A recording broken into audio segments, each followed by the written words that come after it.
Welcome back to News Geelong as we move into the world of sport with Mitch Scoop Cleary at Simmons Stadium. I'm down here at Simmons Stadium where Geelong coach Chris Scott told the media forward Tom Hawkins was expected to play against Carlton at Etihad Stadium this Friday night. No, we're confident Tom will play. Yeah, so. And what does that mean for Harry Taylor? Oh, it still means that he could play forward. Yeah, he'd be a bit stiff to kick six and then go straight back to the back line, but said after the game that we've thought for a long time that Harry could help us as a forward, and the pieces just haven't fallen into place. But with Hawkins, Podsy Adley, potentially Taylor and West, we think we've got a pretty good group of marking targets in our forward half.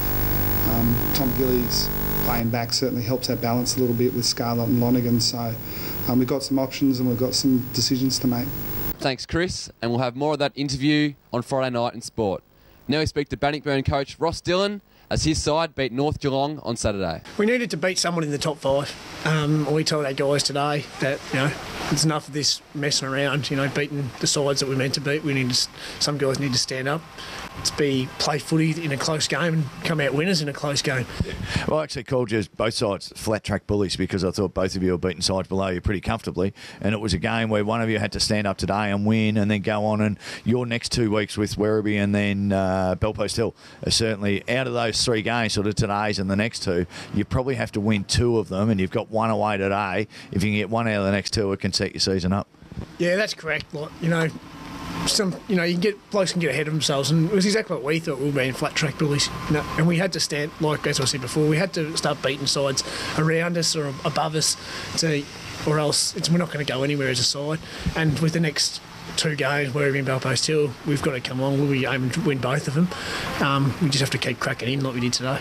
I'll have to ask you, I was certainly impressed by not only the way he played, but the boots he wore. Tristan Battaglia, fantastic get for you to come back today from Werribee's VFL. You'd love to have him all the time.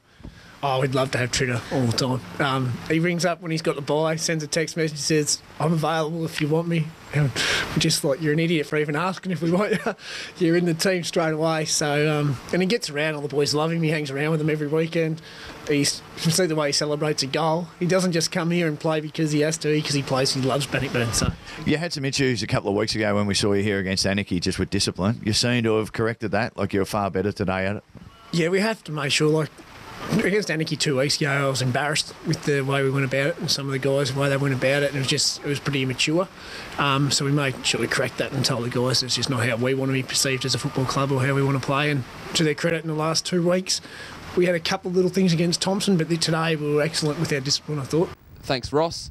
Now we're out to the Geelong Racing Club to speak to development manager John Dunn for all the action from Friday's race meeting.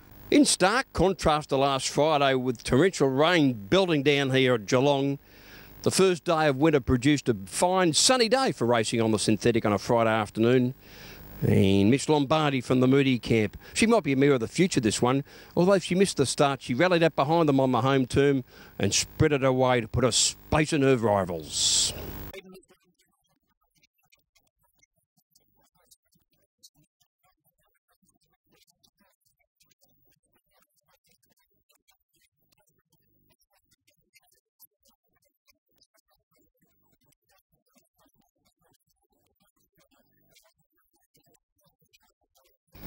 Local trainer John Smurden is enjoying a rich vein of form at the present time. He produced a first-up winner here on Tuesday, and he was back in the winner's stall this afternoon with a very impressive Windsor edition, the first starter, big striding galloper, and he ran away from his rivals in fine style in his race. Let's see how he does it.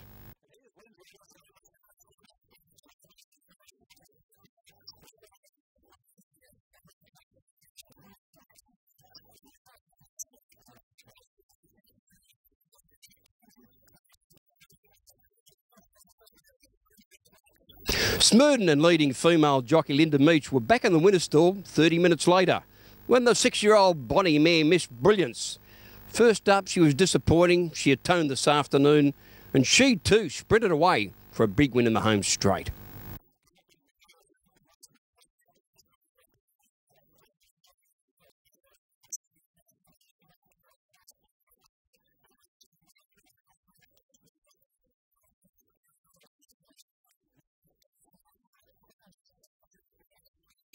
popular galloper and Noel Fanning's pin-up galloper Zachary Quack, well, he got beaten here favourite last week, but he made amends as only the Quack can do. Darren Gauchi on board, ran up 3 wide, and he dug deep to score a gutsy win, belting to the line in race number 6.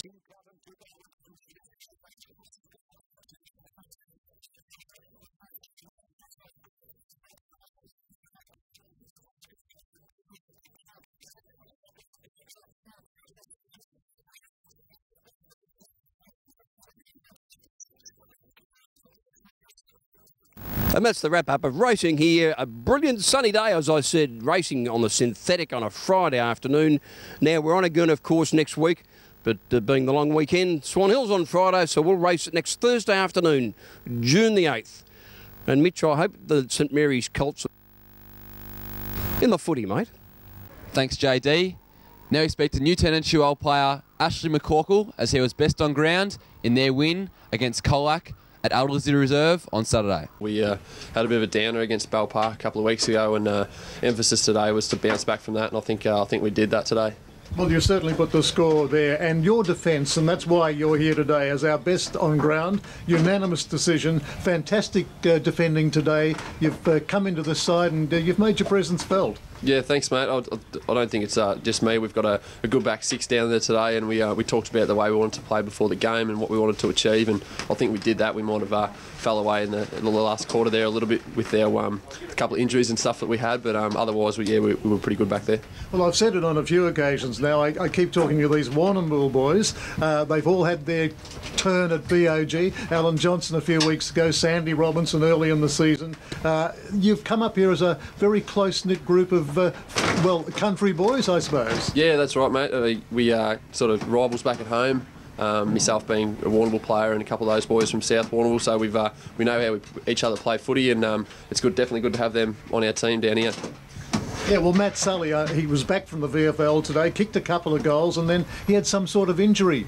Yeah, talking to Matt at half-time, he had someone fall on his leg or something like that, so he's pretty right. He's just icing up, and it should be right to go. But he definitely another bloke who we were relieved to get back from the Bell Park game. Yes, well, you had to bounce back from that. I mean, every team has a shocker occasionally. Right. That was the one we hoped for the season. But today, you've really turned the tables. And Colac were given a bit of a chance before the game today. They weren't going to be a pushover. Yeah, well, they came off a good win last week, I think, against St Mary's, and they're definitely a quality opposition. And we treated it that way, and knew that we had to be on our game to get a win today. So that's what we did. Thanks, Ashley. And from down here at Simmons Stadium, it's back to you in the studio. Thank you, Mitch. And now for all the weather details expected for Geelong and the Surf Coast over the next 6 days.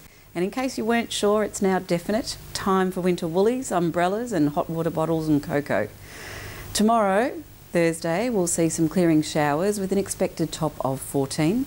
Friday, we'll have a possible shower or two and a maximum of 14. Starting off another winter weekend, Saturday we'll have possible showers and a top of 14. 14 degrees again for Sunday, but the conditions should be a little kinder and mostly sunny. And mostly sunny and warming up a little for Monday with a top of 15. While Tuesday will become partly cloudy again with a chilly top of only 12 degrees. Today around Geelong and the Surf Coast we saw a partly cloudy day with isolated showers and a maximum of 14 degrees. And that's the midweek weather outlook for Geelong and the Surf Coast. Thank you for joining us. I'm Meryl Friend, and from all the team at News Geelong, keep warm and have a good evening and a great night.